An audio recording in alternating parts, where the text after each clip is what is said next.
Done with that drink.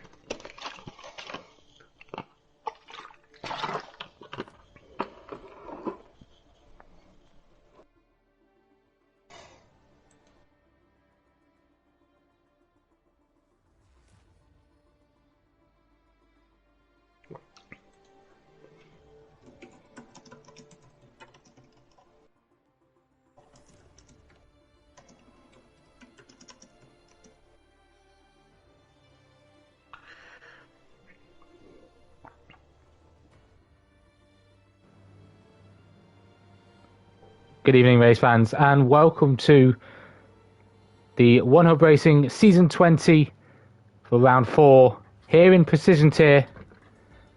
The Abu Dhabi Grand Prix awaits us and these drivers. I'm your commentator, Peter Nyden, and joining me in the commentary box is Indecisive Mackie. Good evening, everybody, and welcome to this fascinating prospect we have here in the Precision Tier. Would it be the pinnacle of motorsports, and who will get on the podium? There you go. There's a fun to start the day. All 4 tiers in one stream. How you doing? I'm doing very well. Looking forward to this race. I hope it doesn't create any drama like the real-life Grand Prix last season, but we're not looking at a championship decider this weekend. We are here for Round 4. Very early stages, coming to the midpoint of the season where the outliers of drivers looking for the championship is starting to show. Yeah, it certainly is, and you can tell with the standings who's been doing well and who needs to perhaps improve a tick or two, but doesn't matter as Scorpion Hun leads the way at the moment, and we'll go into more of this in detail. But that was all the right words, just not necessarily in the right order, but we'll talk about standings in more detail very shortly. But all I can say is the guy in first place has not won a race yet, so that bodes well for the rest of the division. He may not have won a race, but he's been very consistent. But he's been on the podium every Grand Prix that he has taken part in this season. That's counted towards points, scoring positions. And yeah, he's the leading Aston Martin as well. Both of them are doing substantially well in the standings. Well, Chris was, but an unfortunate 14th. And DNF for him at Spa sees him down in P5, but only 4 points off the podium spots in the championship. Yep, that's a very important stat. He's not completely out of it, but it's definitely going to be difficult if there's drivers that miss a race like P2, missed round 2, and he's still in with the shout. So hopefully it's not the end of the world, but it doesn't make their jobs any easier at all. We'll cover last week in qualifying as well, because there's some details that people will need to be aware of, but I can't wait for this session to start, and we're hopefully getting underway in a couple of moments, ready to bring you some qualifying action. Yeah, and do you think it will rain? I have seen it once before, but it is Abu Dhabi and the percentages are so low. It would be a shock to both of us, I'd say. They are quite low, and I would be shocked if it rained, although I'm expecting rain just because I can say I told you so.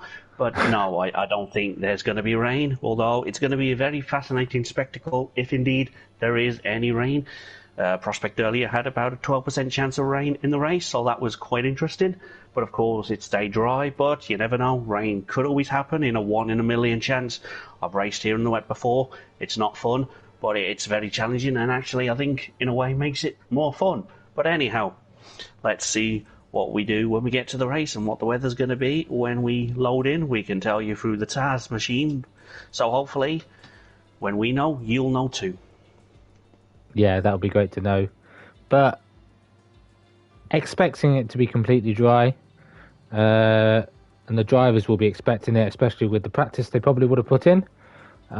Hopefully we get to see a closer to full grid this week. We've got 16 at the moment. I think, understandably, expecting 19. The more the merrier, because that just provides more racing throughout the field, and anyone has a chance with the point scoring positions being down to the top 12.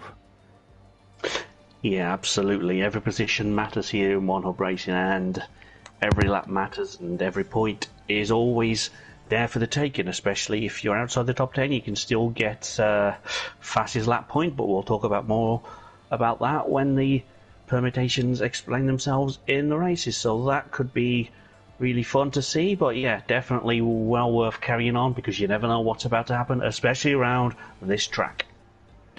Yeah, and it's not reformatted just yet. Hopefully F1 22, I have to call it now, brings the new layout of Abu Dhabi. It does remove the triple chicane, which could open another opportunity for overtaking, but it's still a location I'd see overtakes happen because there's a double DRS into both those chicanes, and that's where drivers will be trying to put the pressure on. That'll be during the race. They've just got to optimise their exits in qualifying. Yep, definitely. And of course in defending the position as well in the race, but we'll get to that when it happens. But it's definitely key to get a good exit out of the corners. Slow in, fast out, and all that jazz that Jeff tells me every time I load into a session. But hey, it never works, but one day, here's hoping. But yes, I'm excited for this one. I don't know if you can tell. You sound excited. I'm trying to think of another word, but it's just lost to me now that I'm trying to build up a thesaurus for excited on the spot. I'm not going to do it. We'll stick with excited. Well, yeah, well, that'll do. Maybe I'll have a new gaming tag next week. Excited. Ooh, indecisive. Indecisive. It's gone from indecisive to excited. Ooh. Yeah, let's see. But yeah, maybe if people in the chat can think of a word to replace excited, then feel free to suggest it. Yeah, how are you guys in the chat feeling? Sorry to cut in. Yeah, if you're watching live, you're not in the race but watching, let us know how you're feeling towards this race. But that looks very grey in the sky. Usually it's a dusk to night style Grand Prix and qualifying session, but very cloudly here at the start in qualifying, Matt. Yeah, it's even if it is nighttime, it looks very grey, as you say. It looks even grey even for nighttime. So we'll see what the weather's meant to do. But there's we've got a nearly 20% chance of rain in qualifying, but it should be a largely dry race. But about halfway through the race, we'll get 13% chance of rain in the race. But that's for then. And of course, this is, of course, qualifying. But we know that Arnold won't be taking part in qualifying after what he did last week. Yeah, we'll Let's run hope through. He got the memo. Yeah, sorry. I thought you'd finished. We'll run through the stewards' report throughout this qualifying. There was a fair few changes and a fair few disagreements as well happened from the stewards' report as well. We'll get into that as we've got Thomas, Lawrence, Corey, who missed last week's Grand Prix, currently sat well in the backpack of Kieran for Ferrari, as Kieran's got 2 wins from 2 race starts, and Corey has the 1 P5 I think he got in Japan. Yes, that looks about right to me as well. Wow, it's really competitive at the front because we've had 3 different winners, and as you say, Kieran has won it twice with that 2 from 2, so that's a pretty good record. And Casper, the other win out of this season so far. Can we make it a 3rd different winner, or are we going to see more of the same? Can't wait to find out in the race. But anyone going to try and qualify on the mediums, I would expect to have a slight advantage at some point, perhaps, if everything goes to plan. Yeah, and heavy cars around this track can sometimes not go to plan, and the curbs are quite notorious around here as well, so they've got to keep off them here and where, but attack them if you believe it will gain you time. But I wouldn't push too much risk, especially on your first lap in qualifying. Get a feel for the car, the track, the temperature in the tyres, make sure they've got them nice and warmed up, unlike Sam, who's already made a mistake on the exit of turn 1, riding on board with him. He was the first driver to cross the line to start. He's got no front wing, and Corsa is going to come through that, along with the Red Bull of Lawrence. They're both starting their laps, and he's got his teammate behind him. He's going to have to keep very far off the racing line. There is ghosting on, but you don't want to be putting off drivers who are going through a tricky section at the start of their lap as well. No, and as you say that, Corey also lost it just after he went through that first incident. He lost it all on his own a bit further around, so he's ruined his first flying lap of the session, and unsurprisingly, he's invalidated as he's gone off the track with a spin. But let's try and stay on board with someone that's going to set a competitive lap time. Maybe Cam in the Red Bull can do that, or maybe Scorpion in the Aston Martin. Yeah, I expect Scorpion to be looking to keep pumping those pole positions in fastest man in qualifying, but yet to secure that win. Was notorious to track limit penalties at Belgium, and I think he had a penalty as well in Japan. So twice there, he had an opportunity to win, but takes home a deserved podium, especially with the pace that he has. Yeah, definitely. You can always see that the pace is always there, but whether he can harness it and go one step beyond what he's done already remains to be seen. But if he carries on, he might not need to. Depends on what the others around him do. And we already have 2 out of qualifying. As we see, Casper and Sam have retired very early on. I suspect Sam just couldn't make it back to the pits with all that damage that he sustained. Maybe so. I didn't see where on track, but Casper has lost it at exactly the same point as Sam did, but has become a victim of losing a wheel in that contact with the wall. Lawrence invalidated after running wide under the bridge, under the tunnel in the final sector. As there you go, time's coming in flying now for the Aston Martins. 1-2 at the moment, with the only Thomas in third. Camke not far off the pace either, especially off P2 in fourth position. White Fountain with a 36.1, and there are a couple of drivers on medium tyres as well. Well, if they can make it into the top 10 for the start of the race, they could well have a huge advantage later on in it. And one of those drivers, Red Mount with a 36.2, is not too bad. He's only a tenth slower than White Fountain, but we do have an Aston Martin 1-2 in the early stages. Will that remain, or will it change very shortly? There's only one way to find out. Stay right here and watch us in the precision tier of One Up Racing. Yeah, keep watching, because we're only 5.5 minutes into qualifying, and only 6 drivers have set times, expecting everyone other than Casper and Sam to complete a lap, as long as they can keep it on the track within the limits and out of the walls. Well, speaking of Red Matt, he did win last week in Belgium on track. There was a steward's inquiry about a bit of contact between himself and Waitsy, the second McLaren, into Lecombe. There was contact. There was a spin. 10 seconds time penalty was applied to Redmat's time at the end of the race and lost him the win, which is why Kieran has 2 wins in 2 appearances. He was promoted, and I believe Redmat dropped to 5th or 6th after that result. I'll double check on the standings, but he lost at all the podium, which promoted Scorpion up to 3rd as well. Yep, it dropped him all the way down to P5, as I'm sure you'll be feeling his anguish there, because honestly, live it didn't look like there was too much in it, but of course stewards found differently, and that's how he's finished P5, but still a top 5 position. And I wonder if he can just harness what he did last week and just try and keep it a little bit cleaner perhaps, and maybe he can be the one to start winning regularly as well. So that could be good to see. But J. Luke has just crossed the line with his first flying lap on the mediums at 35.9, which is not too bad at all. It's not too bad. It goes 2.5 tenths quicker than Red Matt, who'd set his time on the mediums as well, but showing that track evolution is key. And if you get the lap pulled together, you can put those competitive times in. He has gone quicker than White Fountain, who set his time on softs. He's in the pits ready for his next flying lap. Let's see if we can find a driver on a flyer. I think No one's on flyer at the moment. Everyone's on outlaps. Lawrence, Waitsy, and Lukey are on outlaps, ready to start flyers. Or maybe Corey has just started one. He is going down back straight with DRS. Let's see if he can put a competitive time in. He didn't make the mistake at turn 3, though.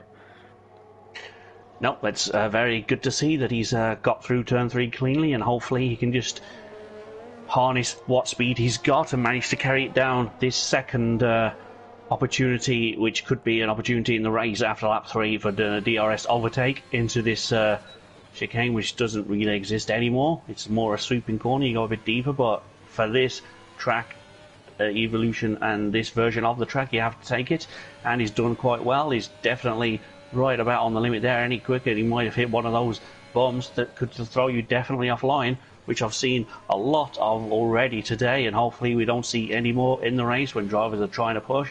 But yeah, he's gone a little bit wide there and invalidated right when it matters. It looked like he was going to pop it into definitely the top 3, but I don't know where he would have been. But he's backed right off, and he's probably going to go straight for it again, and yeah, hopefully he doesn't invalidate next time around. Yeah, he's got a Red Bull right behind him though, about to start a lap, and it is going to be Lawrence, who has yet to set a time as well. He sits P8 in the standings due to the lower racing number. I believe it's put through, but Corey survived turn 3 again and set a purple sector 1. We will confirm that. We've got TAS available. We know this game can play some tricks on us, and it was not purple sector 1. It was for Lawrence though, purple sector 1 behind him, who may have picked up a little bit of a toe and may still get it for the rest of the lap. Yeah, that could be definitely huge. I don't think it's intentional, of course, but of course you just got to do what you can do. And if you get accidental toll from one of your potential rivals, then I'm sure he won't turn that down at all. But he is coming down to the end of Sector 2, beginning of Sector 3 very shortly. That is not a purple Sector 2, but it is pretty close to... No, he's lost a bit of time there somewhere, actually. But yeah, about half a second, but he's still... It's just been beaten, actually, for purple Sector 1 by Chris, I believe. Yeah, so that purple Sector 1, everyone's going quick through Sector 1, but it's sticking it cleanly and quickly through the rest of the lap that seems to be the problem here. Yeah, I was actually going to correct you, but Corey has just crashed where he made a mistake last time, tried to put the power down a little bit too early, and is in the wall, and Lawrence seems to have lost it at the final corner as well. Is that what you've caught? Yep, that's... yeah. I feel his pain. I've done that, and it's painful when you lose it at the final corner. Like, it's just... I'm just double checking. I don't think it's raining, but maybe it could be potentially slippery out there with the lower temperatures at night time, and perhaps it's just catching a lot of drivers out, so we could well see a very mixed up grid for the race, which is more excitement for us here in the box. It is indeed. So Scorpion, who did have purple sector 1 before it got taken away from him by his teammate, has just come around the final corner. He did improve, but is still 4/10 away from his teammate. He seems to be unbeatable at this moment, as the only Tomo has improved to a 35.4, still 5.5 off pole position, and Chris is sitting pretty in the pit box at the moment. Yeah, he is. I'm just watching White Fountain and see what he goes. He separates the Aston Martins, but he's about... I don't want to say how close he is on stream, because if he's listening back, he might get a little bit more annoyed than flashback, but it's very, very close there for the front row of the grid. And Speed Red Map pops it into P3. Still time to find later on in the session, but I think he'll feel good with that lap for now. He will. I want to say it, but everyone who is watching the stream can see it on screen, and that was a fantastic lap from White Fountain. If there's any time to find, then he can take pole position from Chris, who still sits in the pits. Red Matt taking the tactic of the gaps between P3 and P4, very close between himself and Scorpion, dropping the only Tomo down to 5th, and still only 7 drivers have managed to set lap times, with 4 victims of the track low temperatures and the conditions themselves. Yeah, it's perhaps a surprising amount of attrition at the moment. I just hope that we don't have a similar amount carry over into the race, where the cars are even more heavy, of course, at the start of a race, but maybe that might help in the early stages, we don't know. But Lukey's about to start a lap, and hopefully he can set a time and go into the top 8. I'm sure he will, but how far into the top 8 can he get? Hopefully not too far, because he is on my fantasy team, and he saves all the overtakes for the race. That'll do me nicely. Yeah, it doesn't matter if you start towards the back. Points are not awarded in qualifying. Therefore, even if you start towards the back, there is opportunities in the race. Plenty of laps. J-Luke crosses the line, splits Scorpion and the only Toma, and goes P5 with a 35.4. So top 2 very close, 3rd and 4th very close, and 5th and 6th very close. Yeah, so by that basis, we're going to have Lukey slot in somewhere around Cam, very, very close to him as well. So let's wait and see what happens, as Thomas is also on the track, and Watesy, I think, is on a lap as well now. He's just started one, so we'll check in with him a little bit later. But Lukey is further on round the lap into the back third of the track. He's in Sector 3 now. He's looking quick through Sector 2. It's not quite purple, but it is very close. He's going to be definitely up there. Let's see if the trend continues. I'm looking forward to seeing what time. It looks like he was struggling a little bit for grip on the exit there, but he's managed to keep it. I was going to say between the lines, but he hasn't. He's absolutely ruined it. And now I look a little bit silly now again. He should box.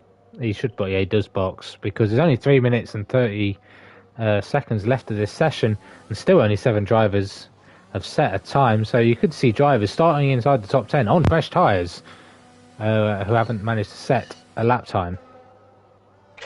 Yeah, of course, and of course we should remind people that one of those drivers that won't be setting a time is the man that's sitting in P15, Arnold, after last week's ignoring of his poly ban, decided to try and get his teammate a tow, and this he's serving his quality ban properly this time.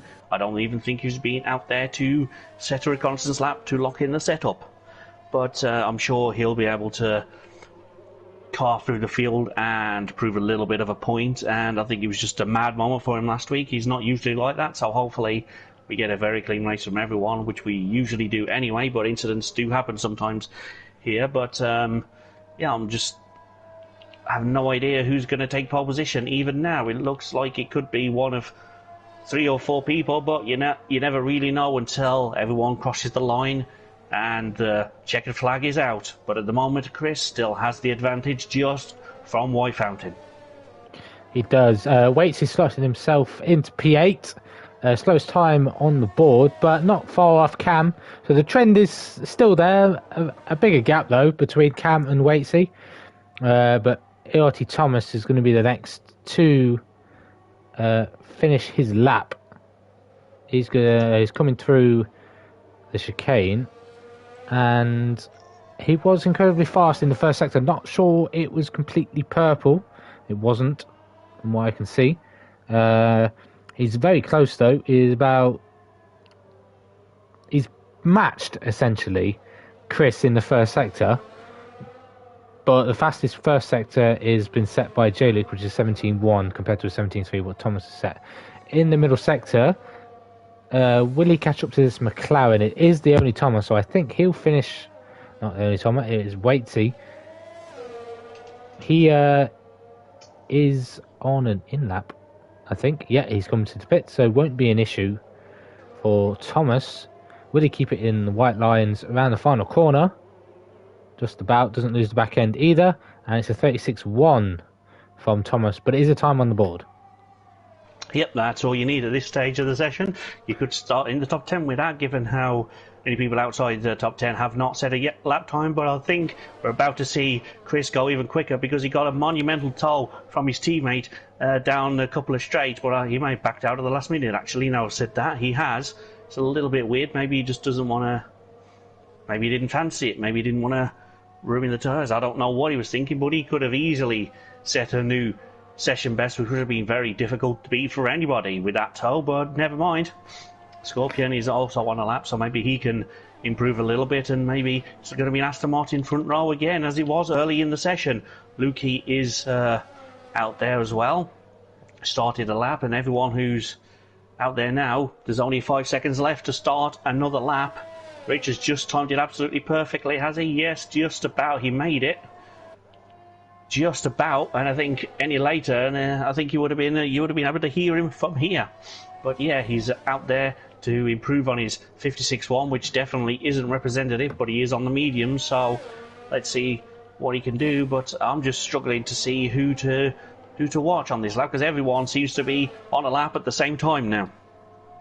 They do, but I think it will be Chris to finish next on a decent lap. I thought that he would have returned the favour. He would have crossed the line with a new personal best and extended that pole position gap, but he backed out. He might have made a mistake in the final sector. This is probably where he wanted to improve the time and probably made a mistake and backed out and went again, but he could have returned the favour to Scorpion given the slipstream to see both of them improve, considering Scorpion is about 4/10 off the pace even at this stage. Yeah, well, there you go. Chris has just absolutely smashed his personal best of this session, and he's now, 90. It is an Aston Martin 1-2. The Scorpion has apparently gone quickest through sector. I don't know where he is right now. I'm confused. I think he's finished. Yes, his AI is set of purple sector 1. That's confused me. I'm sorry about that, but anyway. Ignore that. Cam, what can he do? Can he improve? How much can he improve by? And will it be... There you go, a couple of positions. That could definitely help him at the start. Being P6, he could definitely get a bit of an aggressive getaway and pop into the top 5 at the start. But Rich is not going to improve, I don't think. He's just going to start on the mediums outside the top 10. First choice of tyre, and everybody else has not set a lap time in the session. Yeah, and you can't even say they didn't get an opportunity. 4 of them had the opportunity and may need to have a little think about their setups for the race. Maybe it is a race setup, not a quality setup, so it might feel nicer with a heavier car, but then that's where they're going to struggle with pace come the end of the Grand Prix when they're lighter on fuel. But by then, the race could have already been won or lost for them. Safety car dependent, of course, but it's all to play for, especially starting outside the top 10 on those fresh tyres. Rich probably saw that he was 11th, saw no one behind him was going to improve due to them all DNFing, and Arnaud with his quali ban will probably be happy that he didn't want to get inside the top 10 on old mediums. He can now start on fresh mediums and then probably do a double soft stint and go long on these mediums for a quick end to the race, and could be a surprise package. Yeah, absolutely, of course, and we'll talk about more about the race and potential strategy and see what tyres everybody's on, but for now, we would like to go through very quickly the official qualifying results. Yeah, so it's Aston Martin 1-2, Chris ahead of Scorpion. He did improve by 2/10, did Chris, to secure that pole position. It's Scorpion ahead of White Fountain, only Tom, a red mat, and Cam K, top 6. Lukey, J. Luke, Waitsy, and Thomas are your top 10. Rich, slowest driver to set a lap time with Lawrence, Casper, Corey, and one other, which was Sam at the start of the session. He was the first man to start a flying lap. He spun at turn 1, had wing damage. Not sure how he retired, unless he chose to retire in the pits. I'm not too sure, but he retired towards the start of the session. And Arnaud at the back of the grid, or should be this time, with his qualifying ban. And no clouds. No, it's definitely a clearer day, but before the race, I'd just like to take this very quick moment to thank our wonderful partners and sponsors here at One Hub Racing. We have Next Level Racing, who sponsor the league by providing prizes at the end of the season, and we also have Pure Sim Gear, who sponsor the league by providing a pair of their sim racing gloves to the driver with the most combined poles and fastest laps throughout the season. And now we move to our partners, who first one is a Vespertine, who support our championship prizes, and then you have ERT, who partner the ERT Going Gets Tough Award and all the league trophies at the end of the season. It's a very, very giving league this. It's a fantastic league, so thank you to them. And of course we have SimGrid, powered by SimGrid, because we run our seasons through their community and their platform, and all the standings can be found in a much more sleek way now, and it's very good to be part of SimGrid, and thank you to all of those people. And of course the TAS we use to see who's got damage and who may need to pit quicker than others and who's looking good for later on in the race. So thank you to the Tasman for the TAS as well. And I think I've timed that pretty much. In about 10 seconds we're going to be underway on the formation lap. I'll give you a breather now. You can have a nice breath after that. It was great. You put everything into that. That was awesome. But yeah, so tyre choice then for everyone outside the top 10 is going to be interesting. 4 drivers starting on the mediums. Non-surprising from Rich. Lawrence is on the mediums as well. Corey in 14th is on the mediums. And Arnaud, who had mediums selected in qualifying, is going to start on them. 2-stop strategy, as always, here in One Hub. So probably looking to stretch those. Maybe do a medium soft if you feel like the tyre wear is going to be a little bit too harsh. But that will come to the guys a lot further into the Grand Prix. We'll say the medium tyre runners will start feeling their tyres degrade. I'd suggest around lap 10. That's where the tyres are going to start feeling a little less grippy. So there's your strategies on screen. Soft, medium, soft. Oh, soft, medium, medium, should I say, according to the strategia on screen. Lap 17 to 24 for their second set of mediums after pitting on their first set of softs for everyone inside the top 10, as well as Casper and Sam. Yeah, of course, it's a high dig track, so luckily there's a mandatory 2-stop anyway, so everyone should be stopping twice, regardless of whether you go soft, medium, soft, or double soft, medium. I don't know whichever way around you want to do it, but I believe mediums are slightly better at the start of a race here, and as the fuel burns and the weight comes off, softs should in theory bring you more into the race later as they go. But of course, that's all on paper. You can't win anything on paper. You can beat rock with paper, that's what I'm going to say. But wow. I don't think any of these drivers are rocks, but they could be, as they start to line up on the grid. Expect drivers to be entering the pits between lap 4 and lap 7, maybe even stretch to lap 10 on the softs. Medium tyres are the drivers to watch, especially Corey. I know he's got some good pace and just is yet to show it here in One Hub. Watch out for Arnold as well at the back. The only way is up for him. Aston Martin front row, something we'd love to see in real life Formula 1, but I don't think we'll be seeing that quite just yet, or maybe even not at all if the rumours are true, as we wait for the 5 red lights to come on our screen. And it's lights out, and away we go here in Abu Dhabi for round 4 of One Hub Precision Tier Season 20. White Fountain with a decent start, trying to go alongside Scorpion into turn 1. There's a little bit of wheel banging between the Williams of Lukey and the Alfa Romeo of J-Luke in the background. But a nice clean start for the Aston Martins, holding on to the lead. Any drama further back, as I see Corey getting a great start. He's up to P10 on those mediums.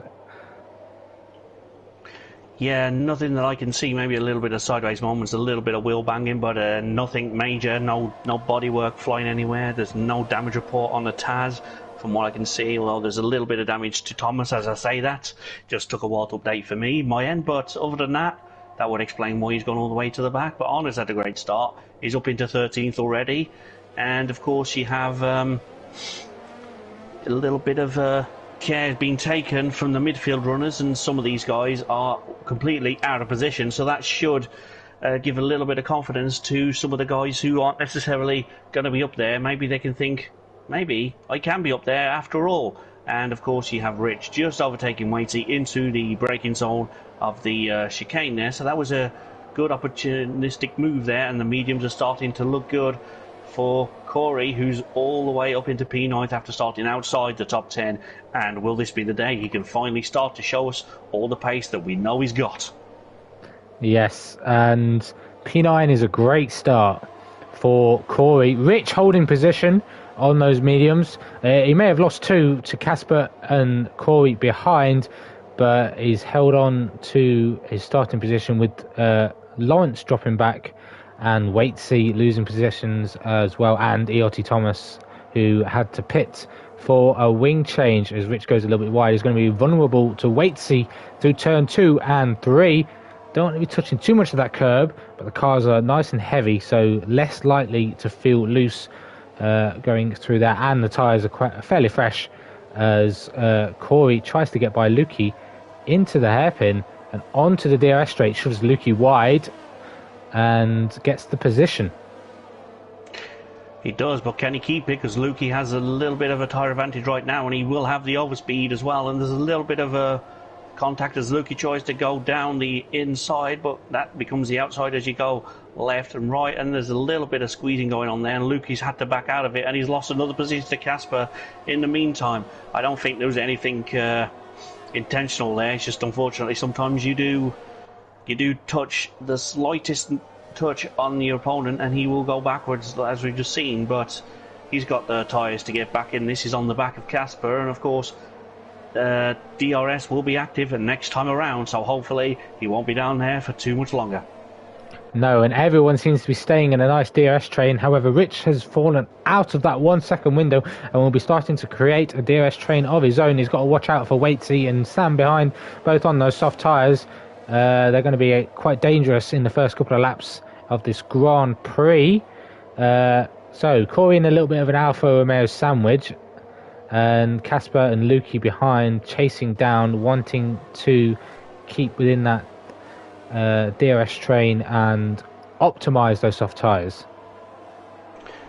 Yeah, optimising is a great word to use, but I've just looked at the sector times, and Chris has been absolutely nowhere in his sector 2, but he's still getting the overall fastest lap of the race. He's had such a mighty sector 3, no one can really come that much closer to him other than his teammate, who's 1,000th slower than him through sector 3, but all the difference is made through sector 1 is probably where it's all going to be potentially won and lost there, because it's a little bit more high speed, and then you have the technical sector through sector 2, which of course, finding the ultimate balance.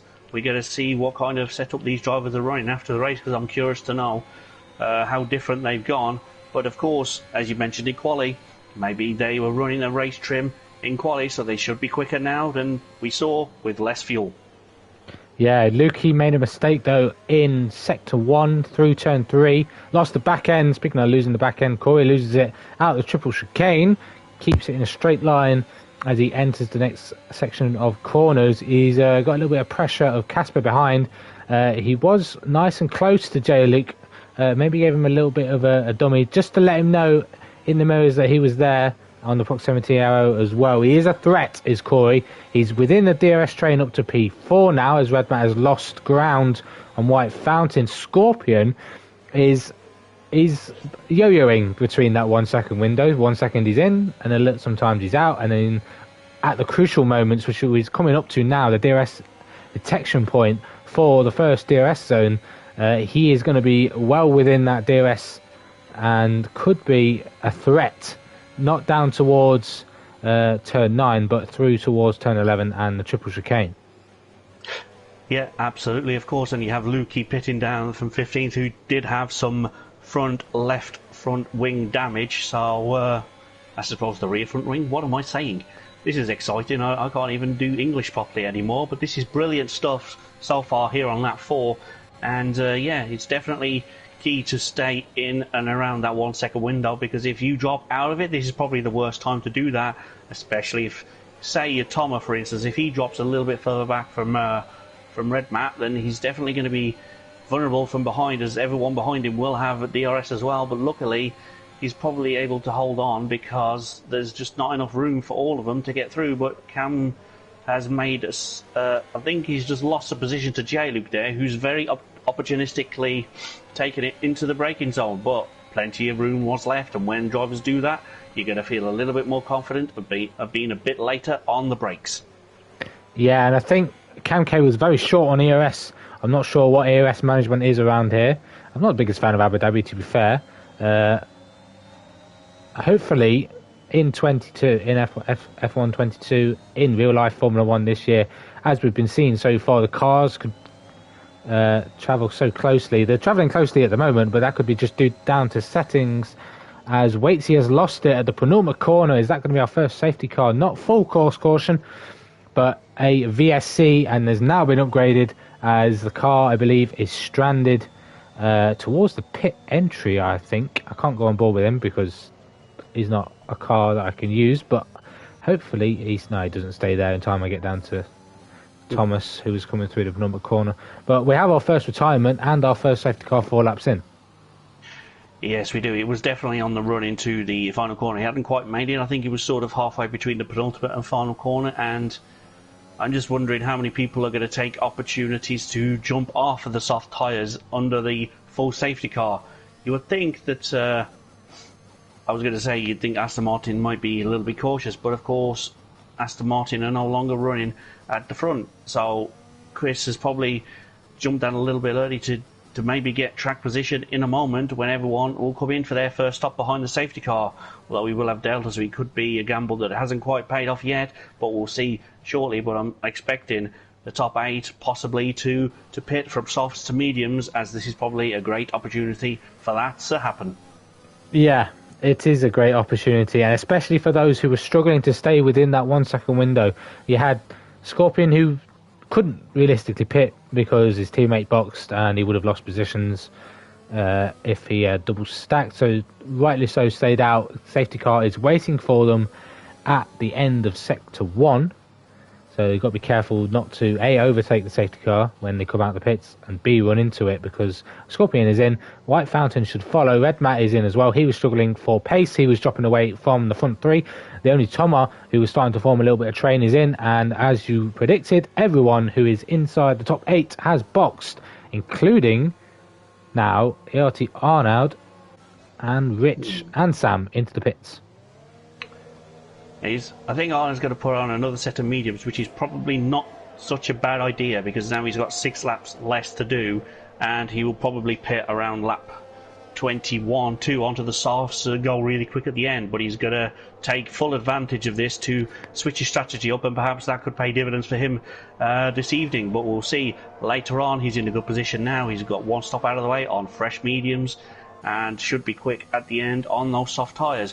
But what we don't know is how much straight line speed he's got, because we never saw him in quali trim thanks to his previous outings, and I think we've mentioned it enough now, but Lawrence is in the lead of this race right now, and it's a good sight to see someone that's been struggling a little bit for form and stuff. This is going to make him feel good, being the lead car behind the safety car.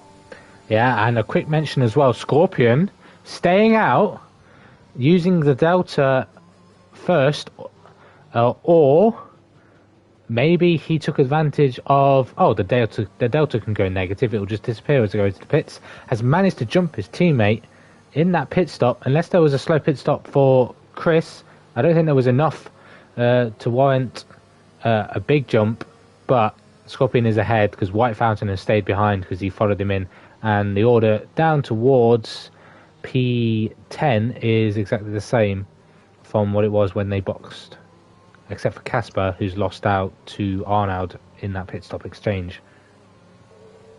Yeah, it's weird how 1 stop you'll be ahead of your teammate, and then you'll try the same thing again later on in the race, and perhaps you'll be behind. So I don't see any note of a slow pit stop there. I think it's just the fact he was in earlier and could go a little bit quicker into the pit lane, because at that point it was only a virtual, and then he got upgraded. I think probably after he'd entered the pit lane. Perhaps I wasn't paying much attention to that bit. I was seeing what was going on all around the track, but unfortunately lap 6 here at Abu Dhabi, and we have lost 1 driver so far. Yes, and safety car will go around for 1 more lap as we are waiting for ERT Thomas, who has managed to complete both his pit stops, so he doesn't have to stop again. I'm not sure the mediums will do 21 laps or 20 laps at the end of this because of safety car conditions. I didn't expect to see the hards. Rich, having started on the mediums, went for a set of softs and is now on a set of hards, which is quite interesting for strategy. He has done his 2 stops, but he is saving a fresh set of mediums just in case there is another safety car before the drivers ahead need to make their second and final pit stop. Yeah, definitely important to save a set of fresh tyres, whatever the compound, whether the mediums or fresh softs for later on in the race, just in case there's another small VSC and you're approaching the pit lane. You can easily jump in and take advantage of it, or a full course safety car, as we're seeing right now, perhaps later on in the race, could definitely bring Rich into the game. But that is quite a bold strategy, and he can, of course, go to the end on the hards. They will last. You were saying you weren't sure about the other driver that's pitted on mediums. I don't think they'll last. I think it's going to be touch and go for them, but I'd love being proven wrong. So let's see what he can do on those tyres to the end, perhaps. But yeah, it's definitely always good to have a spare set in reserve just in case. Yes, and that mistake from Lukey brings him back into this fight. Same with ERT Thomas. Although he's made that extra pit stop, he's now well back in this and has every opportunity to even just match the pit stop strategy of the drivers ahead, other than going on mediums because they're a little bit old. But we're ready to get underway. Safety car is in this lap. Lawrence is going to lead the way. He is on the oldest tyres of everyone and is yet to make his first pit stop. I'm expecting the Aston Martins to pounce sooner rather than later on this restart. Yeah, you would expect them to be all ready to go already. They're just trying and anticipate when Lawrence is going to go. Is he going to go early? Is he going to go as late as possible to try and mitigate the damage and limit how slow he can go into turn 1? I think he's going to be a late restart. They are approaching the line where he can go, and there you go. He's gone just on the line, just before the final corner. And that's a pretty good restart from Lawrence, but is there going to be any chaos further back? I don't expect it to be. I think ERT Thomas has made up a position on Sam. They're very close at the exit of turn 1. And I think Lukey was attacking Casper as well. So Lukey taking advantage of the safety car restart, where drivers are going to be running a lot slower with their colder tyres on this restart. No one seems to be struggling with the rears, but here we go then. The snake effect down the first straight. No DRS after a safety car. Got to wait for one green flag lap before it gets re-enabled. Yep, of course you do have to wait after a full safety car. If it was a virtual, it will be automatically re-enabled, but you're going to have to go around again before you could use DRS at this point. But it's a pretty solid start for most of the early runners. Of course, Lawrence is out of position, but he's going to feel good leading a race. It does something to the morale, even if you're having the shocking season. Just to lead a lap around any of these events is just going to be good for him. And as I say that, he's lost the lead to Scorpion, who has just thrown it down the side of Lawrence, no contact, and can Chris follow in his teammate's rather successful footsteps early on? Yeah, he went for an opportunity at the end of the first straight, had the traction on exit to get in the slipstream and attempt an overtake in the first chicane, essentially leading up to the second DRS. But he's all out of shapes, is Lawrence, and he's going to lose a position to the outside for Chris then, who there's going to be later on the brakes. I think Lawrence is safer yielding. He'll guarantee him holding on to P3 for now, but he's going to have to be cautious through turn 3 as we speak. He's lost the rear end. Can he keep it out of the wall? No, he can't. And that should be damaged. He hit the wall fairly hard and is going to be right at the back. I think Rich on those hard tyres is really struggling for tyre temperature. I don't see a safety car coming out for that, though. No, I mean, surprisingly, he hasn't got that much front wing damage, considering how hard he hit the wall. He's only got about 18%, so it's not disastrous, but it's going to be a struggle to get back to the pit to recover to make your first stop. But he was leading and now he's last, and that's exactly what happens when you're not having the best of seasons On another day, that might not happen, but this is a very brutal track, and if you are slightly too greedy with throttle through the first section, as you saw there, bad things unfortunately happen. But he's still in the race, and hopefully he can just take heart from that and just get back into this later in the event of another safety car, which usually happens. If there's one, you're going to have more than one in a race. You can indeed, but that's going to put him a little bit further down the order than he would have liked. We'll have to make his first pit stop, Will Lawrence. And I saw Corey promote himself up to P7 now. On a charge is the Ferrari driver, ahead of the McLaren of the only Tom. The only McLaren left in this Grand Prix, one retiree so far, as DRS now gets enabled, and Chris is showing his pace as he did in qualifying, setting the fastest lap, and now he's going to try and regain that P1 that was stolen from him by his teammate under the safety car conditions. Scorpion somehow looking out and getting the perfect stop for the Aston Martin driver. But I wouldn't discount White Fountain. He had pace in qualifying as well.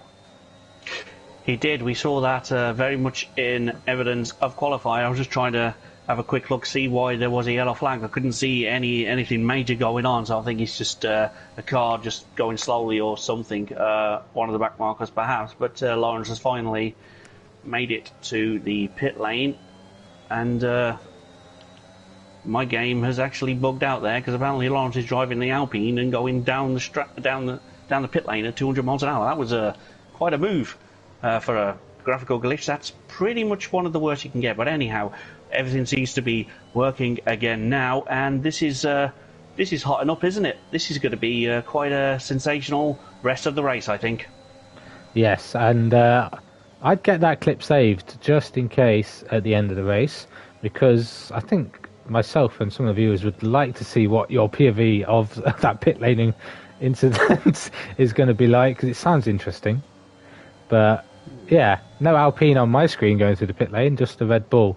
However, I think the yellow flag you saw as Chris goes faster even more after retaking the lead on his teammate with the benefit of DRS. Lukey was the one who made a mistake. He dropped down the order. He's now behind Rich. He's having a terrible day. I think he's got more damage.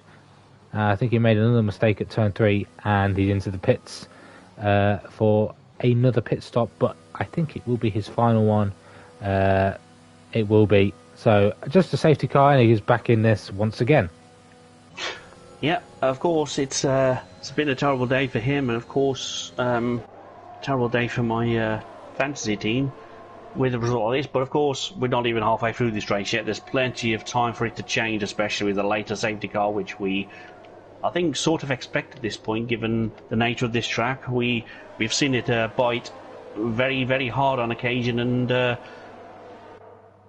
I'm just wondering to see who can actually win this race. There's quite a few guys capable, but I think the Aston Martins are probably the team to beat, sitting first and third, especially with the good advantage of the earlier safety car, and that's Rich out of the race. The hard tie's just not quite good enough for him.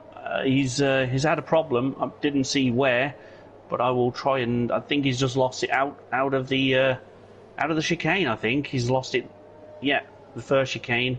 I'm with Lawrence now as he's coming up to the scene of the incident, and hopefully we can just see his stricken car at the side of the road. Now it's disappeared as he gets there, so that's a bit annoying, but that is what happened. He's probably caught a little bit too much curb, and that's a full safety car. And of course, the Aston Martins are going to double sack this time. That could hurt Scorpion, but Red Matt stays out to take the on-track lead of this race. Yeah, I think Red Matt is very comfortable with these medium tyres on. He was struggling to keep within that 1 second gap of the leaders, but was managing superbly on the medium tyres. Decides to stay out as well as Arnaud, Casper, Thomas and Sam. There's your top 5, and they all other than Thomas have to make another pit stop. We will have a check, Lukey, because he's currently, I think he's got rear wing damage, so we'll check our TAS. Beautiful system of TAS.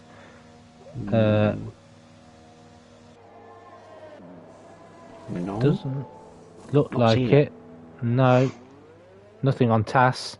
Could be a setup issue then. Unless you know you've hit the wall with the rear of your car. Yeah. No damage showing up on TAS, as we can see. As what we can see. No, I'm having a deep look into the data, but I'm not seeing anything. But perhaps he's taken a slight tap in the wrong place, of course. Maybe the floor, I don't know. The floor seems fine as well, so everything looks okay. But if you can feel something that's not quite right, then he'll be the first to know.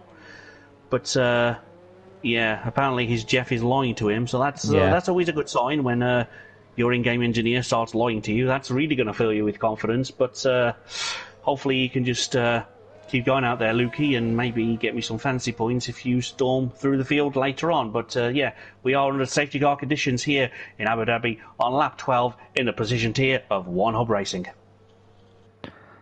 Yes. If Jeff is telling him that his rear wing is damaged, sometimes Jeff can be right, because I tend to believe Jeff when the weather starts to change and it tells you to go into intermediates. You should definitely follow that strategic call from Jeff. But from the information that we've got here from TAS, no, there's no issues with your car. Just keep an eye on it. Realistically, you've got fresh tyres again. Maybe just wherever you're losing it, just control your throttle a little bit more. If you can stay within that 1 second window for the DRS to be enabled within one lap on the restart, you should be fine. But the dirty air can be quite pungent through turn 3, which can be a bit of an issue. Yeah, absolutely. It's hard enough to go through turn 3 when your car's not broken anywhere. So to have rear or floor damage through there, it's going to be particularly challenging for him. But I'm back into find a way to drive the thing through there, and perhaps maybe we'll see what happens. But Lauren's at the back now on the hard tyres. They didn't quite work out for Rich there, but Waitsy was struggling for rear grip tonight, just couldn't get the power down at all, and that's what resulted in his earlier incident. So unfortunately to him, we now have lost 2 drivers, Rich and Waitsy, but and we have a Jeff that's not really sure what he wants from Lukey at the moment, but safety car will be in this lap, so I'm going to go to the front and see what kind of restart we're going to have this time around. Yeah, and with that double stack, we forgot to mention it, that double stack for the Aston Martin of Scorpion has cost him 4 positions, but he had to box, because if he didn't, he would have been where Red Matt is now, leading and be a pit stop behind. This could still be strategic for those guys inside the top 5. It gives them an opportunity to be on fresher mediums come the end of the Grand Prix, or even go on soft tyres if they can stretch these about another 8-9 laps maybe. I think softs will push 7 if he can get to 21. But Red Matt will be leading the way. He can go whenever he wants as long as the safety car is in the pit lane, but he has to do it strategically so he doesn't lose the position to ERT Arnaud behind him in P2. So Red Matt gets this race back underway. Arnaud trying to get those tyres up to temperature.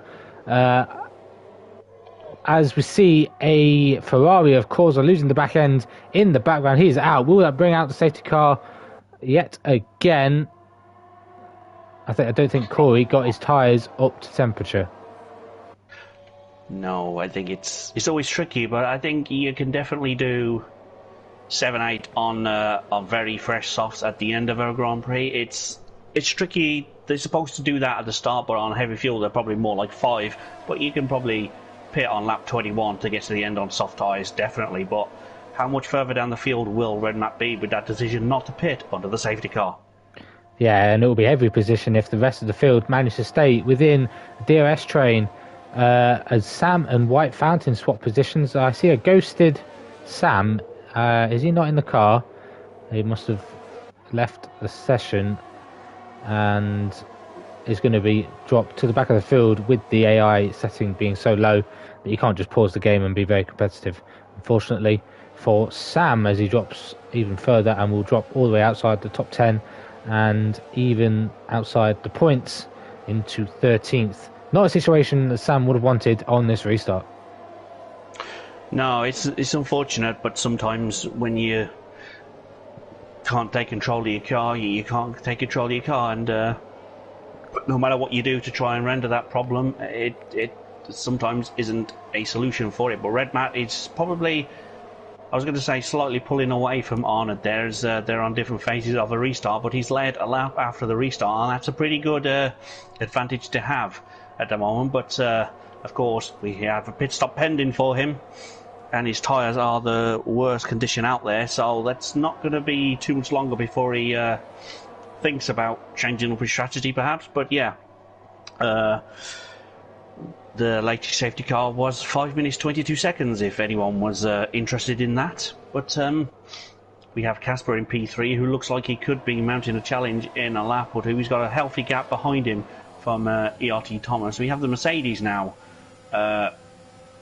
ready to try and challenge, but Chris has just overtaken Thomas, so that's really put the Aston back in front there. But yeah, I'm just interested to see what would have happened if Scorpion didn't have to double stack, but he had to on this occasion. The first time he was right not to, but they had to on that occasion. It's unfortunate that one driver loses out so much with the double stack, but it's better to double stack than not stop in that situation, of course. And Cam and J-Luke having a little bit of a tussle through the chicane there, but J-Luke keeps the position, but Scorpion can get a bit of a run on both of these if they try that again.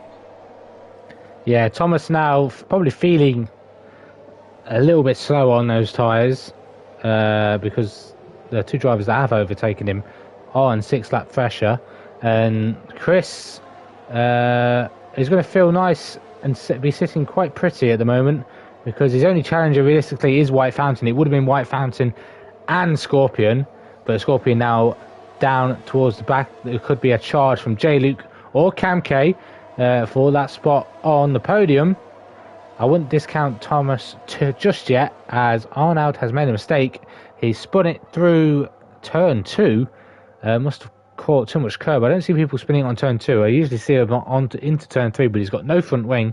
The debris is not going to bring out a safety car at all, but he's now going to have to trundle around an entire lap of this Abu Dhabi circuit with no front wing. Yeah, it's not a great track to have to manoeuvre around when you don't have all of your front wing. That's going to be very, very tricky for him, but he's definitely going to want to try and improve a point today. He's now last, but of course that will be upgraded as Sam's not in control of his car. I still don't know what the issue is there, unfortunately. But things happen like that, but Arnold is probably way too experienced to let this bother him. But he's having a shocking few weeks, and he's been through this dip in form before, but he's always come back at the other side. It's just a question of how long it's going to take him this season. But there's a nice little battle.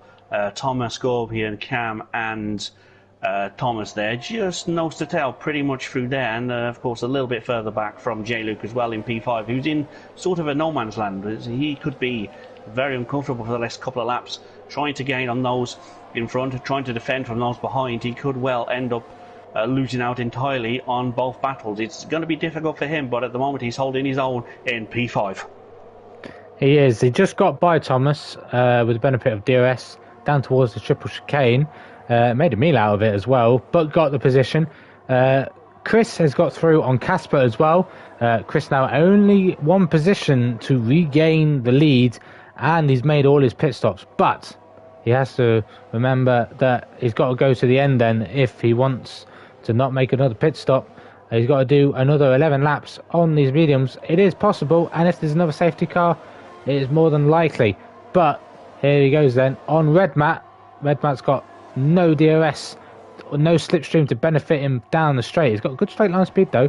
He's going to try and defend it with the outside line, but Chris a hell of a lot braver on the brakes takes the position. Red Mat's going to get DRS to hopefully defend from Casper, which is for track position between the two of them. Both of them yet to make their final stop. Red Mat will hold the racing line as Chris goes defensive, but the drivers don't seem to be swapping positions, as Scorpion has not only got by Thomas, who's lost 3 positions in the space of a couple of corners after losing DRS to J-Luke ahead. Thomas might be thinking about that pit stop to try and steal a fastest lap as well, but he's got to be wary of Red Mat and Casper, who still have to make their final stop as well. Yes, absolutely. That's a really good point. You can battle all you like out there, but if you don't do your mandatory 2 stops, it's all going to count against you, as instead of where you finish, you'll get a disqualification because you don't do the rules properly. But I'm sure these guys are not going to get overexcited and do that, as you saw Scorpion with the fastest lap there. You have Arnold, I think, in the pits, back down in P13 onto softs. He's going to try and have a little bit of fun out there, see if he can crawl back a couple of points. But yeah, I'm just looking forward to see who's going to blink first out of Red Mat and Casper to make their final stop of the day and what tyre they're going to go on to. But at the moment, Chris is definitely in control of this race. Yeah, Chris is definitely in control. I agree with you on that. And Red Mat is currently in control of whether he can lay the dummy, but Casper's in control of the undercut. He will come out in a lot of clear air. Thomas made a mistake on the exit of the final corner. More misery at Mercedes. Seem to be matching the real life Grand Prix scenarios. George doing very well in one Mercedes. Lewis, however, not so much. No, I'm going to say say no more. As White Fountain now battling with Casper as they continue to go side by side, heading towards the final sector. And this glamorous section where drivers can overlook the Grand Prix circuit. Casper losing out not only to White Fountain but his teammate as well. That's probably a strategic call between the team to let J-Luke through, keep hold of that podium as well, as Casper really loose out the final corner. Doesn't want to be the third victim of the back end loss at the final corner, does Casper. He wants to survive and take home some points.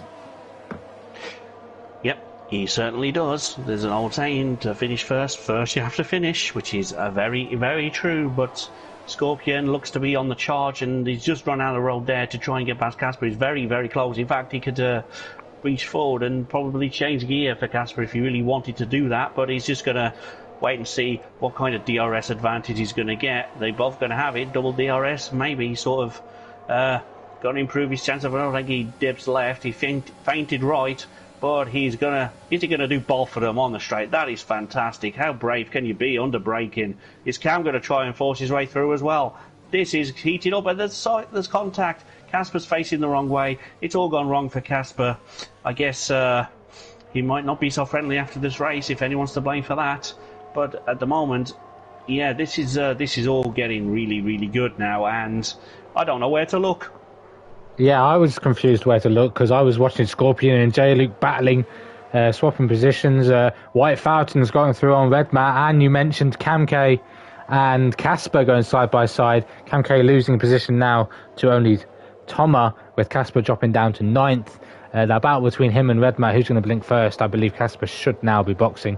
It's going to be in a hell of a lot of traffic. He's lost a bit of time. He could have well picked up a bit of damage as well. Could go on a set of softs to the end. That's what ERT Thomas has done with that wing change. Red Mat now in the pits, now knowingly knows that Casper is further down the field, has a decision to make and is into the pits for what should be softs. Yeah, for Red Mat, and softs for Casper. Eventually. Eventually. We forget that the Alfa Romeo garage is further down, but Haas is at the bottom as well. But Red Mat had such a substantial lead, as we will see it when they exit the pits, as they get a flag through Sector 1. Was that for Red Mat exiting the pits, or was that for Lawrence on those hard tyres? Might have been Lawrence, as he loses position to Red Mat in the braking zone at the hairpin. Yeah, Lawrence has more front wing damage. So that's probably what that yellow flag was for. He's going to have to make another stop, which is a bit of a shame, but he knows where the pit lane is by now. And everyone, I believe, has done their mandatory stop, so now we're racing to a finish here in Abu Dhabi. Lap 20 here in One Hub Racing. This is the Precision tier. And it's going to be a tantalisingly great battle for that final spot on the podium. Scorpion hanging in there at the moment, but is the leader of this DRS train. It's himself ahead of J-Luke. The only Toma and Kamke are the four fighting for that final spot on the podium. Scorpion looking to make it 4 podiums in a row and to stretch his championship lead ahead of Kieran, who is not racing. He's doing a weird yo-yo effect of not starting winning, not starting winning. So next week, we'll find out later at the end of this Grand Prix where we'll be racing for round 5. But we could see Kieran make a return, and it could be P1 again. But I think Chris has got this P1 in the bag here in Abu Dhabi. Yeah, it's a very much needed boost to his personal championship ambitions, but the team are still doing quite sensationally, and Scorpion is in P3. There's a yellow flag. I always get nervous when I see that. I hope it's just non-retirement in the pit lane. I think it's just when it's not going your way, you just try and do what you can to finish. But Scorpion would still be leading this championship, I think, just about, with the fact that Kieran isn't here this week, which is a bit of a shame, and Casper is down in P9, so he can't really overtake. So this could well be a very, very close championship all the way to round 10, which we'll cover in due course. But this is very, very exciting. But J-Luke is having a great race today, and he's definitely going to shoot himself up the order a little bit with a result like that. If he can hold on to it, he's going to double his points tally, and he's going to be in the top 7, I think.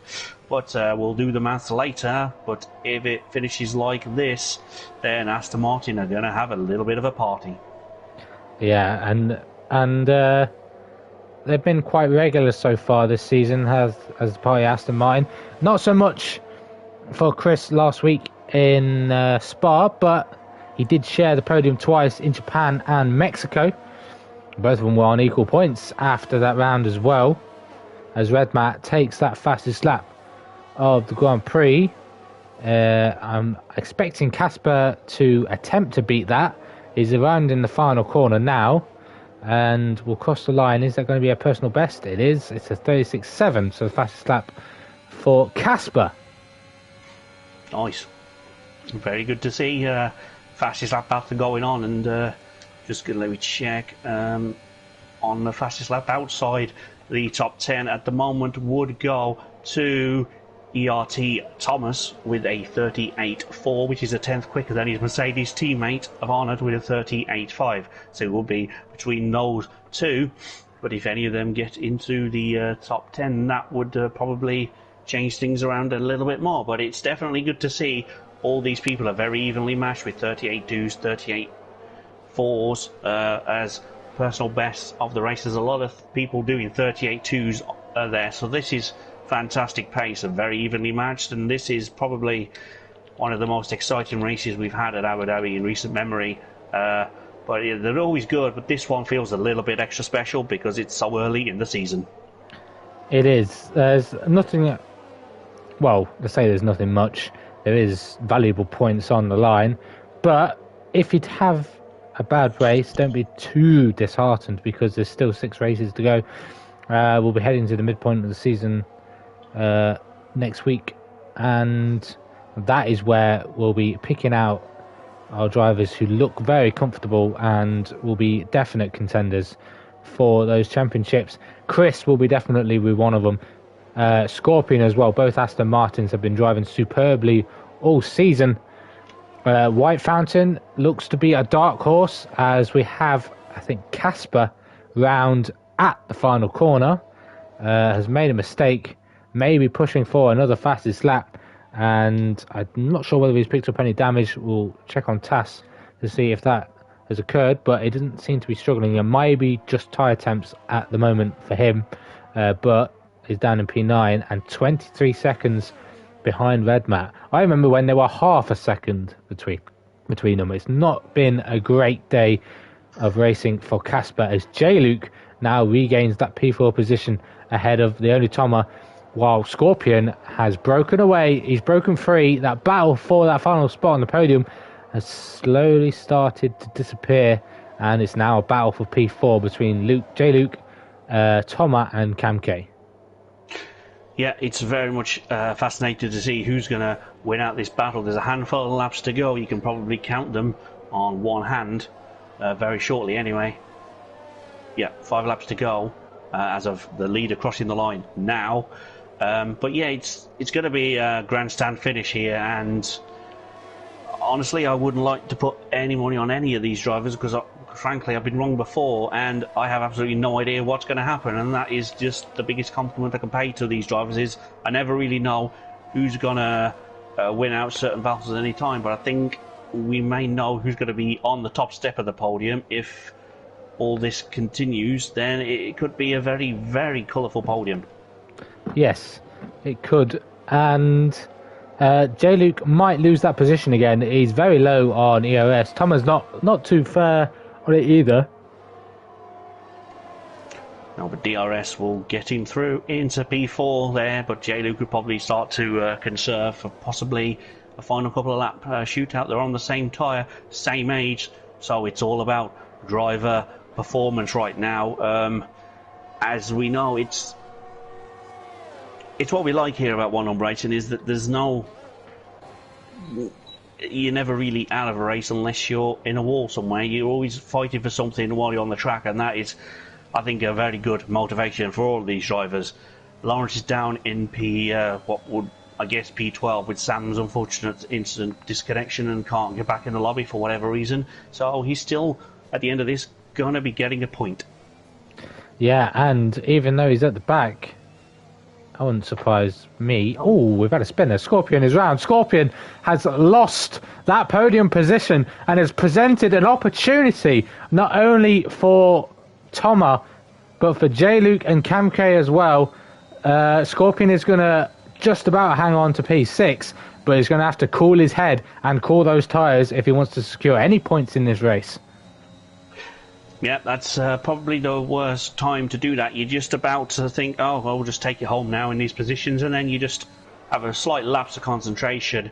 Or maybe it was Dirty Air, I don't know, didn't see. I just saw him backwards as he got there. But yeah, talking of Dirty Air, Speed Red Mat was struggling through turn 1, and that is Thomas out of the race. I don't know. Oh, there you go. He's facing backwards in a barrier. That's never what you want to see. That's a very late safety car. This race has just got very, very interesting. It has indeed, and I'm going to expect every single driver on the grid to make a pit stop for soft tyres. I guarantee that none of the top 7, maybe Lukey, but I don't think any of the top 7 is going to risk staying out on a set of medium tyres, even if we only get 2 or 1 green flag running racing. You don't want to be on such old tyres. I was having a look at the tyres between everyone inside the top 7, and Jamie's the one who suffered the most in P4 at the moment. He's got a worst tyre of 43%. None of the drivers inside the top 10, other than Lukey now, has got a tyre above 40%. So I expect many drivers to be into the pits. But Chris, is this a good thing or a bad thing for him? Because he was miles clear and was looking to secure the dub. He doesn't box. White Fountain has not boxed either. The own Toma is not going to box. J-Luke has taken the gamble, has felt his tyres are a little bit too worn, is going to box. Cam K stays out. Scorpion, even with that mistake, is going to stay out. Lukey is going to box, taking the opportunity for him. Red Mat feels his tyres are still fresh enough on those softs, is going to stay out. What does Casper do? He's had a bit of trouble as well. So I think if I was Casper, I'd definitely take a pit stop because even in P4, even in P9, 4-lap old softs aren't really going to help you to pounce on the drivers ahead, because there's going to be that cushion of Red Mat, J-Luke and Lukey, and especially J-Luke and Lukey are going to be on fresh tyres. So yeah, I don't think you'll be attacking them So I expect those to pit. Arnold will catch up to the field, and so will Lawrence, even after all of this drama that he's had this race. He picked up a 3-second time penalty under safety car conditions while catching up, which I'm surprised by, because you shouldn't really be pushing the boundaries of track limits while under safety car.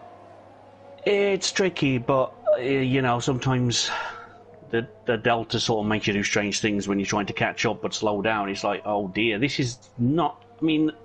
wasn't even a point of bringing the safety car out, but sometimes you have to try and push to catch up to the pack, and then you go too quick, and then you have to slow down, and then it's just all confusing what you're meant to do. I was about to say that maybe Arnold and Lawrence have a bit of an advantage here, because they were so far back, they were able to box straight away, but I don't think they're going to catch up to the rest of the field. I think it's unfortunate for them too, but they're probably out of this one now. They could have been very much in the reckoning for a potential shock podium at the end, but now I think it's going to be any one of the top 5 will be on the top step, and maybe J. Luke could force his way through on the very fresh softs. Luke, you may be wanting to follow him. Let's stay tuned and find out, because this is probably the most exciting end to a race we've had this season. Yeah, we're going to get 2 green flag laps. No more safety cars. 5 drivers on 13-lap-old mediums are going to start defending from a couple of drivers behind. Luke is going to have beautiful tyres because he's only just caught back up to the field. We go green once again here in One Hub. Precision tier round 4 for season 20 as Chris leads the way from White Fountain. Casper's already made a position on Sam on the restart. Even though they haven't got anywhere near the finish line, they have gone green flag running, but he's going to be so far back. Maybe he should have stayed out and would have been on the back of this pack. But no positions gained yet for J. Luke or Lukey. There will be one opportunity as Red Matt picks up a time penalty. That's going to cost him at least 2 positions. I don't think it'll cost him any more, but he's going to go side by side with Scorpion through the hairpin. He's going to have the inside to defend, but he's going to have to watch out from an eagle-eyed J. Luke behind, who's in that slipstream, but he's getting boxed in by Scorpion. J. Luke's got nowhere to go. Will he try and make it 3 wide, or will J. Luke go for a late dive bomb up the inside into the chicane? And Red Matt holds on, but J. Luke trying to force his way around the outside. Will get the traction, but watch out for Lukey behind, ready to pounce down the straight. No DRS this lap. There's going to get one opportunity for these drivers with DRS on the final lap, as Lawrence has left the session, has retired at turn 3. The yellow flag won't matter. The car will be gone before these guys get round. But the only driver to lose out on that restart seems to be Scorpion at the moment. The top 4 still all up there battling for those podium positions. Yeah, absolutely. And of course, that 3-second penalty we saw a moment ago for Red Matt is really, really going to cost him. So Lukey is looking at a potential top 5 finish today if he can just pull off one more overtake. Oh! J. Luke, there you go. That's going to be Lukey into the top 5. That's unfortunate to see a driver drop it in the closing stages, but that is how much every point matters in this league. You push because you don't want to lose out to the guy you've been battling all race. But that was quite a tidy little battle. Scorpion, Lukey, and J. Luke were just all switching positions there, and they're always boxing each other in. And that was clean, fair, hard, firm racing, and that is exactly what we want to see. But it's not finished yet. Luke is getting a bit of it. He's got a tap. He's tapped Red Matt again now under the braking. There's nothing you can do about it sometimes when the cars just don't want to slow down for you. And you have a little bit extra sort of adrenaline pumping because you think, I've got a chance of a podium here out of absolutely nothing. But I don't know if he's going to be able to come through. But 4th is still going to be a great result for Lukey. He's going to want to take it on track. But can the top 4 remain clean? There's a lot of pressure on this. Who's going to get the podium? Who's going to just miss out? It doesn't really matter what Red Matt does to Lukey. He's just going to finish behind him with that 3-second penalty there. And I thought Cam was going to go for a late move, and Red Matt doesn't want to give up that easily, and he's just... I wasn't expecting that to happen, but it's all irrelevant really, as he got a penalty, and that's given Tom a one as well on the contact, so that could be a podium here for the Red Bull of Cam. This is getting... words, man. This is brilliant. It is brilliant racing. Tom had picked that penalty up on his own accord, I think, before Red Matt and Cam K started to fight. And that was his downfall of the podium position. I was going to mention it, but I didn't want to interrupt your commentary. But Chris then, to the line. I think he's been faultless this Grand Prix and deserves a Driver of the Day nomination whether you give it yourself or myself will come to the end. But White Fountain is P2. Lukey will get a podium because Camke has dropped back down to 7th. That is a glitch. Probably one of them rare glitches that aren't so rare anymore. As unfortunate for him, but we'll get that cleared up very shortly. But that is how to end a race, isn't it? Casper gets driver of the day by the game, driving through the not giving up. I suppose everyone should get a nomination for not giving up today. It's been one of those races, you know.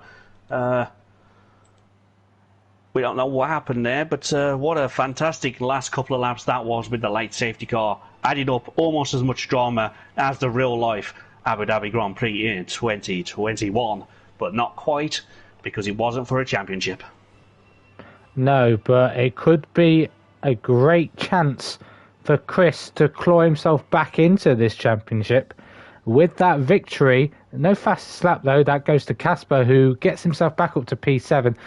I believe, well, according to the chat, Lukey says that he got Casper before the line. So that podium could still be Lukey's. It may still go to a Stewart's decision because Camke's somehow lost the lap. But he did finish behind Lukey, so he should get at least P4 in this Grand Prix. Scorpion will get P5. Red Matt dropping down with Toma. Those two were battling for position. Even though it wasn't for the podium, it was for track position for top 5 finish because they both picked up 1 3-second time penalty. Casper behind is 7th. J-Luke, even though he smashed his front wing on those fresh softs, trying to capitalise on the poor exits of the drivers on the older mediums, he'll come home in 8th. Double points finish for Arthur and Mayo. ERT Arnaud will come home in 9th. Camke is 10th. And those are Camke will not be 10th. It'll be Lawrence, who did DNF but has been classified due to it being so close to the end of the Grand Prix. Thomas Corsa and 2 other drivers are your non-finishers this Grand Prix, excuse me. What a race. Yes, what a fantastic race. And I believe the non-finishers were Waitsy and I've even forgotten myself now, but yeah, Waitsy's definitely an unfortunately early retirement.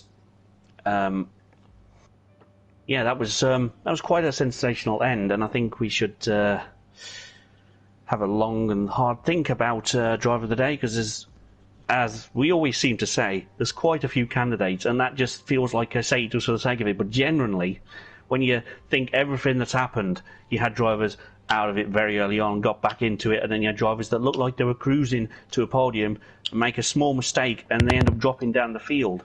So that is something we have to consider. But I think I'm going to let you go first this week for driver of the day. Let's see what you got. As I mentioned, I am going to give it to Chris. I think he's been outstanding. Very consistent. He did lose out to Scorpion after pitting on the safety car. May have not been his fault. He was on the Delta when he came out of the pits. He was at the back, but everyone else was pitting as well. So he wouldn't have lost too much time. Only lost that one position. But managed to recover it very well. Was very precise with his overtakes and took his time with it. So he's my driver of the day. And my question for you, Chris, is I hope you're happy with that result, because it looks like it's brought you back into the championship fight. Do you feel you can succeed more now that you've finally found that top spot of the podium? That's a fantastic question, and I'm really keen to hear what he thinks of that. And I think my driver of the day nomination, it's tricky based on I don't really understand who exactly finished where from about second downwards, but I think I'm going to have to pick Speed Redmat for his drive today. He seemed largely in control, but the question I want to ask is, did you think that very late penalty would be so costly to you, or was it something that was just out of your control? I'm very interested to hear his thoughts on that as well, but it's been a fantastic end to what's been a fantastic race overall, and what a great season we're having so far.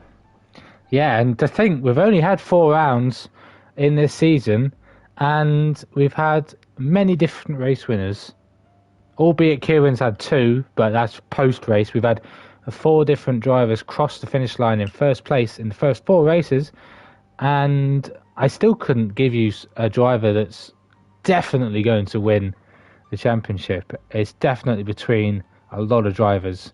But next week, I hope it's next week, as I try and find and scroll through the Discord chat, Discord to find the calendar.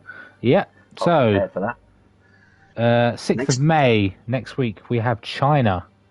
Another track that doesn't pop up often on the calendar, hasn't popped up on the calendar in real life for 3 years now. So why is it still on F1? Will we ever return to China? We'll definitely be returning to China in one hub, and hopefully both of us are there to witness another incredible Grand Prix for such a different track to Abu Dhabi. Yeah, absolutely. I'll definitely be there. I'm keen to see if anyone is going to bounce back from such a disappointing day today. Maybe we'll have another winner. As you said, we touched upon it. We've seen 4 different people cross the line first, and hopefully that tradition might continue next week. And China is a great track to win because it's got pretty much a lot of power, but there's also some technical ability needed to get through the slightly slower corners, and there's a bit of camber as well, which adds to the challenge coming down to the massive DRS straight, which could be the scene of a lot of either incidents or very impressive overtakes. It remains to be seen exactly which one, but I think before we sign off, I would like to run through the sponsors just one more time tonight, and we would like to thank our sponsors of Next Level Racing, who sponsor the league by providing the prizes, and Pure Sim Gear, who sponsor by providing a pair of their sim racing gloves to the driver with the most combined poles and fastest laps, which is a fantastic prize to have, so thank you to them. And of course our wonderful partners are Vespertine, who support our championship prizes, ERT, who partnered the ERT Going Gets Tough Award and league trophies, and of course powered by SimGrid. We run our seasons through their community and platform, and it's very much more sleek and easy to access everything that we need. And thank you to all of those wonderful sponsors. Thank you to the Kaz, and thank you for having me again in the box. I'll hand over to you to close. You've thanked everyone, but I'm going to thank you the most, because it's always nice to have an excellent commentator in the box. To share it with you is great. And this duo is going to live on for the rest of the season, because the racing is being provided here for us to witness, and we're bringing out a great race for drivers to watch when it gets re-uploaded on YouTube either later today or tomorrow. But don't forget to check out Pinnacle Tier, which has kicked off here in Abu Dhabi. The fastest drivers in one hub are tackling the circuit of Abu Dhabi live on YouTube. Be sure to check it out. Follow us on Twitter as well to keep updated with all our F1 and ACC news. I'm going to close out. Next week we got China. We'll see you all next week.